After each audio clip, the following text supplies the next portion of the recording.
Gracias por aceptar esta propuesta televisiva cada mañana, que es Abriendo la Mañana, en este martes 12 de noviembre del año 2019. En esta parte del espacio vamos a conversar con Geraldo Roa, quien es decano de la Escuela de Letras de la Universidad Autónoma de Santo Domingo.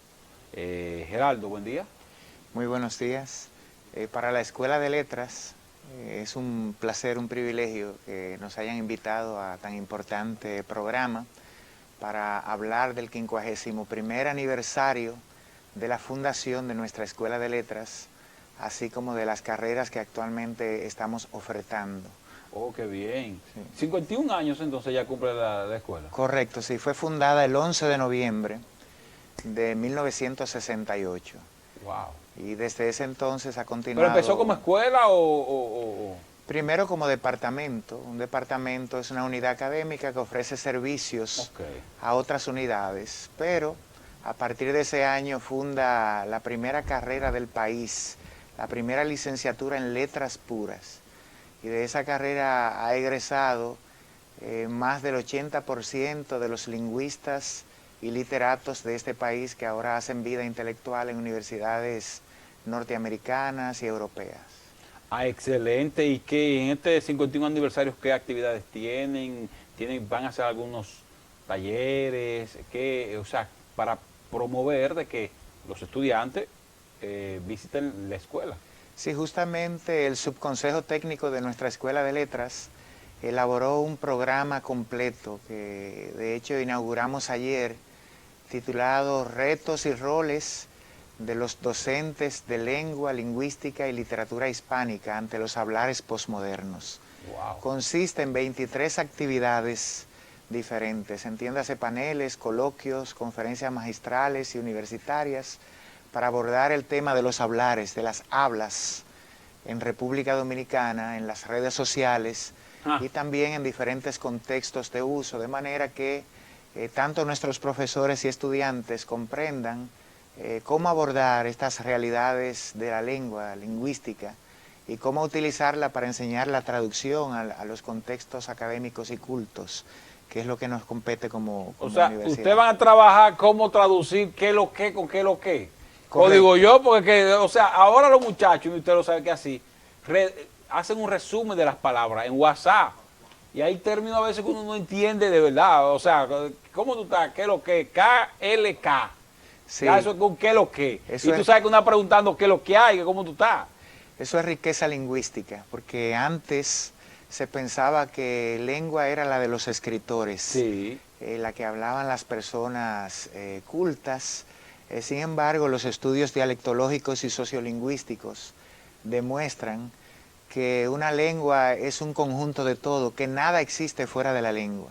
Lo que sí existe son contextos de uso y por tanto la academia está llamada a enseñar los usos estándares sin menospreciar esos sociolectos populares. No, profesor, perdón, no me venga Geraldo, usted ahora echame un asunto con los guaguaguá y los popis, no, Geraldo, no, espérese.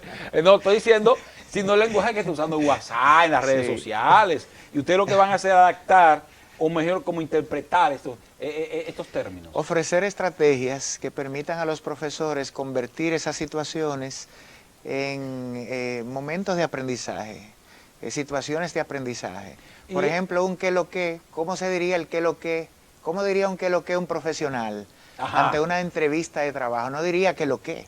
Obviamente eso tiene otro contexto. No, claro. Pero igual un profesional en una cancha de baloncesto no diría, ¿qué es lo que te sucede ahora? ¿Cómo te sientes? No. Porque ese no es el vocabulario. ¿Qué te pasa? ¿Qué te pasa? ¿Qué es lo que? Ya yo entiendo. Exactamente, utilizaría. Profesor, y no degrada un poco nuestra lengua el resumir las palabras. Que los muchachos a veces no saben escribir. Y le digo porque lamentablemente se adaptan a resumir las palabras y muchas veces cuando se ven en la obligación de escribirla, le digo, especialmente en Facebook y hasta en Twitter, que en Twitter lo utilizan ciertas personas de cierto grado académico, de cierto nivel social, Twitter mayormente en eso, pero lo que es Facebook e Instagram, usted ve personas escribiendo que usted llora. Y usted dice, regalarle, disculpe, un mataburro, que es el diccionario.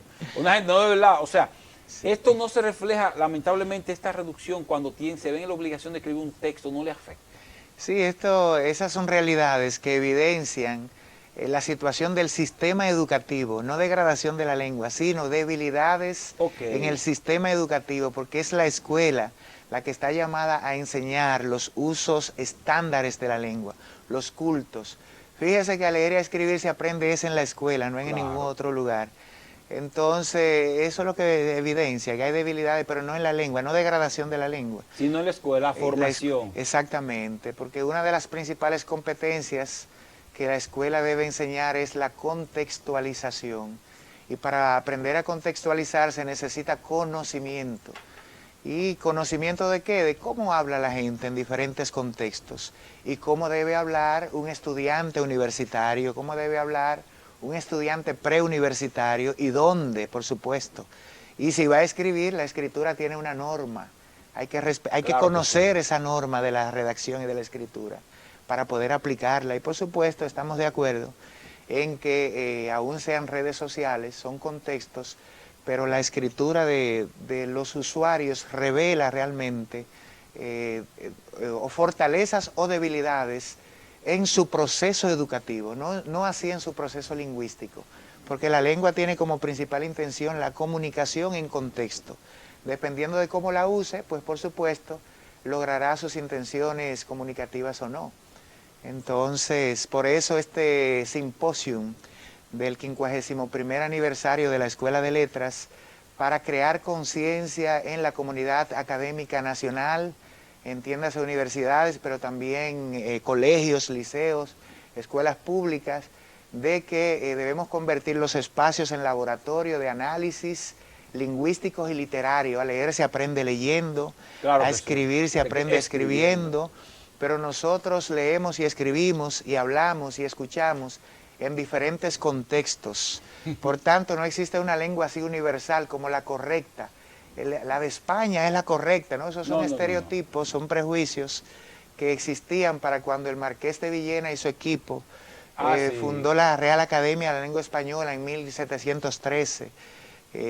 La crearon con el lema limpia, fija y da esplendor, como si se tratase de un eslogan para la venta de algún detergente, porque la idea era que lo que era lengua era lo culto, lo que se escribía, lo que se asemejaba al latín, que era la lengua de los romanos, la lengua predominante de la cual evolucionó nuestro idioma y otras lenguas hermanas como el italiano, el francés. Los hebreos, sí. Exacto. Entonces, para ese tiempo se pensaba que un dialecto era una degradación de una lengua y por tanto era utilizado en términos peyorativos, pero el concepto dialecto no significa degradación, sino variación de una lengua. Por cierto, Wilson, Gerardo Roa, decano de la Escuela de Letras, director de la Escuela de Letras, sí, de la UAS.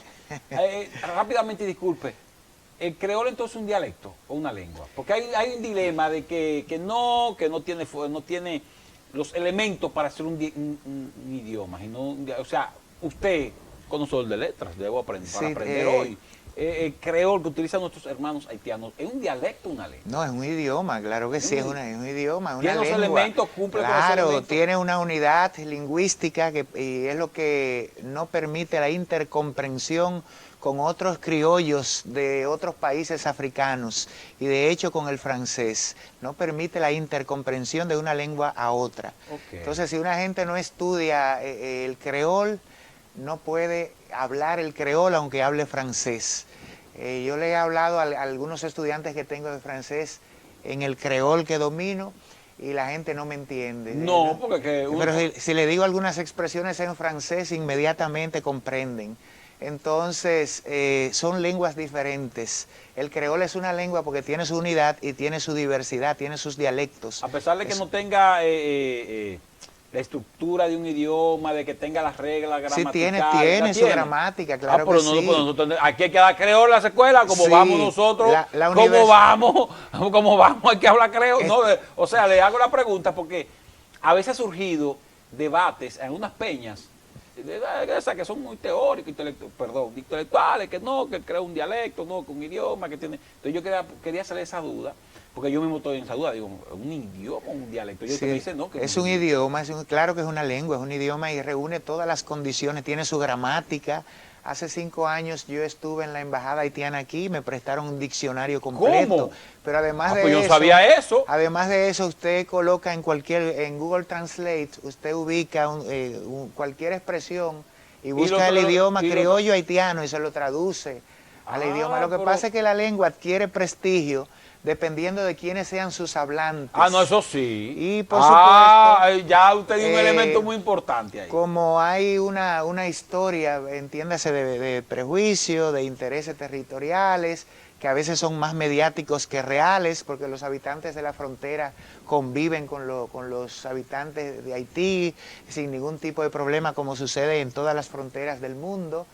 Entonces suceden estos prejuicios, pero que no son reales. Sí, el país, los problemas lingüísticos en realidad no son problemas lingüísticos, es decir, lo que evidencian nuestros estudiantes y los usuarios de las redes sociales y los hablantes en diferentes contextos no son problemas de los idiomas y de las lenguas como tales, sino que son reflejo del nivel cultural del pueblo que habla. Una lengua es prestigiosa dependiendo del nivel de cultura de su pueblo, de su ciudadano, de cómo es su aparato educativo, ideológico educativo. Y por eso es que el lema de la Real Academia de la Lengua Española reza: la lengua es la patria, porque lengua es cultura, como decía un lingüista francés llamado Émile Van Benist en un ensayo titulado Semiótica del lenguaje. Entonces, se trata de fortalecer los sistemas educativos. Claro que sí. Entonces, nuestros muchachos lo que reflejan en las redes sociales, lamentablemente, que eso es su realidad y lo que conocen de la historia. Sí, la realidad del país, de que hay debilidades, hay disfuncionalidades. Y por eso nosotros estamos tratando, de hecho, el año próximo vamos a llevar este simposio a todo el país, a las 18 ciudades universitarias que tiene la Universidad Autónoma de Santo Domingo. Claro, trasladar los campus universitarios que están en el interior del país, o en la provincia, mejor dicho. Correcto, de manera que los profesores de esas regiones, con el apoyo del INAFOCAM y de otras universidades, ¿por qué no?, puedan sumarse. Ahora mismo nosotros concluimos una nueva licenciatura, además de la licenciatura en Letras Puras, que es la más antigua del país, la primera del país. ¿Cuál nueva licenciatura ahora hay? Licenciatura en Lengua Española y Literatura orientada al nivel medio. Es una licenciatura que ha solicitado el MINERT y el MESI a través de un acuerdo con la UAS. Nosotros fuimos una de las primeras escuelas que concluyó en la Facultad de Humanidades. Esa carrera fue la de Letras, junto a la Escuela de Historia. Y entonces esa carrera busca fortalecer los futuros profesionales a través de un proceso claro de selección de los estudiantes que van a ser profesores, porque no todos los que egresan del bachillerato tienen ese perfil así para leer. Un profesor de lengua española o de literatura es un amante de la lectura, no, hay que comerse los libros, hay que dormir y desayunar libros. Sí, y usted es un muchacho que no le guste eso, es verdad lo que usted dice, no puede, a coger odio será. Exacto. Geraldo, acuérdanos las actividades ya para cerrar, ¿cuándo será? Hoy mismo tenemos 4 actividades importantes. Dentro de 15 minutos iniciará un coloquio que va a analizar las tendencias en la investigación lingüística y literaria. En el caso de la Universidad de Puerto Rico, de la revista Quadrivium, en la que algunos de nuestros profesores publican sus artículos. Tenemos también la presentación de la revista Enfoques, que es una revista de nuestra gestión, del Instituto de Investigación Lingüística y Literaria, que dirige la doctora María Virtudes Núñez Fidalgo, y de la Escuela de Letras.